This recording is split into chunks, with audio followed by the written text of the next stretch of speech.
안녕하세요.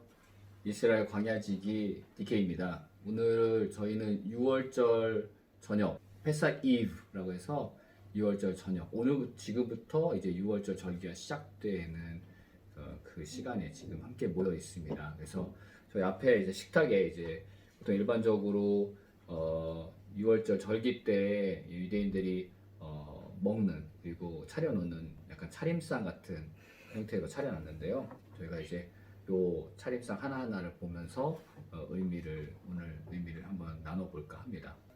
말씀 한 절 읽어드리겠습니다. 출애굽기 12장 21절부터 28절까지의 말씀입니다.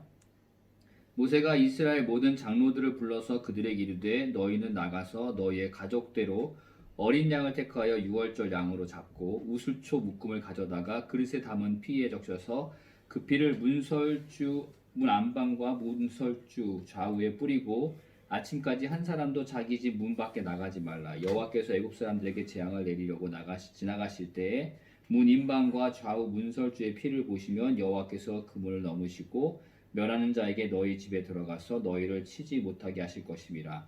너희는 이 일을 규례로 삼아 너희와 너희 자손이 영원히 지킬 것이니 너희는 여호와께서 허락하신 대로 너희에게 주시는 땅에 이를 때에 이 예식을 지킬 것이라. 이후에 너희의 자녀가 묻기를 이 예식이 무슨 뜻이냐 하거든 너희는 이르기를 이는 여호와의 6월절 제사라. 여호와께서 애굽 사람에게 재앙을 내리실 때에 애굽에 있는 이스라엘 자손의 집을 넘으사 우리의 집을 구원하셨느니라. 하라함에 백성이 머리 숙여 경배하니라. 이스라엘 자손이 물러가 그대로 행하되 여호와께서 모세와 아론에게 명령하신 대로 행하니라. 아멘. 아멘.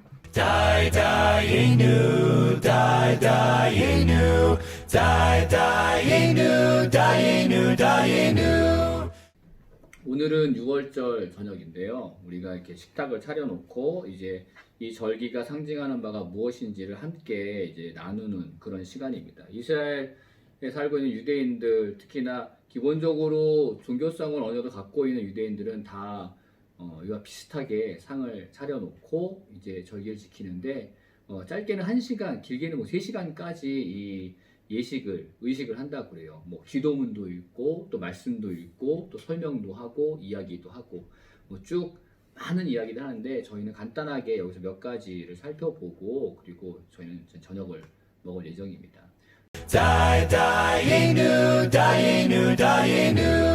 자, 테이블 플레이트에 이와 같이 음식들이 놓여 있는데요. 사실 저희가 쓰는 이 접시는 세데르를 하는 접시는 아니에요. 근데 집에 있는 거 활용하다 보니까 이제 이걸 사용하게 되는데 이제 보통은 6가지 정도의 음식을 놓게 돼요.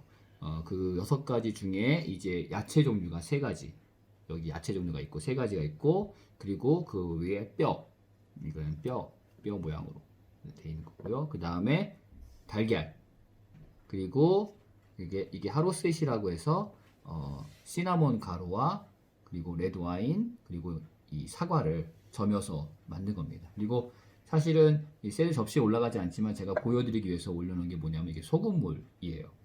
자, 이게 뭘 상징하냐면은 이제 일반적으로 유대인들 절기 때 이 나물, 쓴 나물은 3종류의 나물을 씁니다. 어니언, 그 양파, 그리고 파슬리, 그리고 쓴 맛 나는 허브, 또 때로는 여기 로메나 같은 야채도 쓰기도 하는데, 이게 뭘 상징하냐면은 이제 이스라엘이 받았던 고난, 그리고 그 이스라엘이 애굽에 살았던 고난의 쓴맛을 상징한다고 해요. 그래서 보통 세데르 말고도, 보통 패스오버 말고도 이제 이런 쓴 나물들을 샤밧 때도 먹기도 하는데, 이날은 이 나물을 이 기도문, 키두시라고 하는 기도문을 읽고 난 후에 먹고, 또 그 다음에 또 한번 키두시를 읽고 나면 이 쓴 나물을 이 가운데 있는 이 소금물에 담갔다가 이렇게 적셔서 먹기도 합니다. 그 이유는 뭐냐면은 이 소금물은 이스라엘 백성이 흘렸던 눈물을 상징을 해요. 고난에 대한 눈물을 상징을 하고, 그리고 여기에 있는 하로셋이라고 하는 요 약간 붉은 빛이 돌잖아요. 그쵸? 이 붉은 빛이 도는 이유는 이제 요게 바로 애굽에서 이스라엘 백성들이 애굽인들을 위해서 구웠던 벽돌, 이 벽돌을 상대 벽돌 색깔로 만든 겁니다.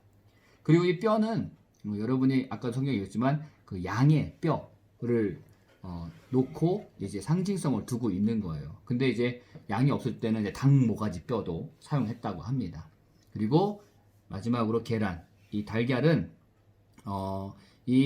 사실 예루살렘 성에 성전이 있을 때 그 6월절마다 성전에 바치던 제물 중에 하나였다고 해요. 근데 이 달걀이 상징하는 바는 이제 예루살렘 성전이 파괴된 이후에 이스라엘 백성들이 더 이상 제사를 지을 수 없다라는 그 아픔 그리고 슬픔을 상징한다 해서 이 달걀을 꼭 이 6월절 테이블에 올려놓습니다. 그러니까 엄밀히 말하면 성경에 나와 있는 거는 이 쓴 나물과 그리고 이 양고기와 그리고 요 테이블 한편에 지금 보에 쌓인 거 보이시죠? 요 쌓인 보에 쌓인 이게 바로 마tzah입니다. 자, 여기 보에 쌓인 건 마tzah예요. 사실 이스라엘에서도 이 6월절 때 이 마tzah만 싸는 특별한 보자기가 있는데 저희는 이제 집에 있는 면 보자기를 사용한 겁니다. 자, 이 마tzah에는요 총 3장의 마tzah를 넣게 돼요. 이 마tzah 보자기에는. 그래서 마tzah가 뭐냐면은 말 그대로 무교병이에요. 그러니까 누룩을 넣지 않은 빵. 근데 정말 누룩 안 넣기 때문에 정말 딱딱한 빵 모양입니다. 요게 마tzah예요. 요게 마tzah인데 요 마tzah를 3장을 면 보자기에 넣습니다. 근데 재밌는 거는 뭐냐면요. 각각의 그 3장을 따로따로 포장을 해야 돼요. 즉 저도 이렇게 포장을 따로 했죠. 그리고 재밌는 건 지금 한 장의 마tzah가 반이 없어요. 지금 요 반쪽짜리 마tzah밖에 없잖아요.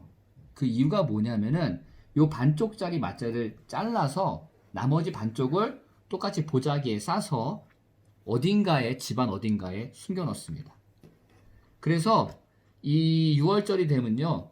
뭘 하냐면은 이 이스라엘의 이 6월절 절기에 대한 이야기들을 이제 집안의 어른이 얘기를 해주고요. 그리고 얘기가 끝날 때쯤 이 반쪽짜리 마tzah를 집안에서 찾는 게임을 해요.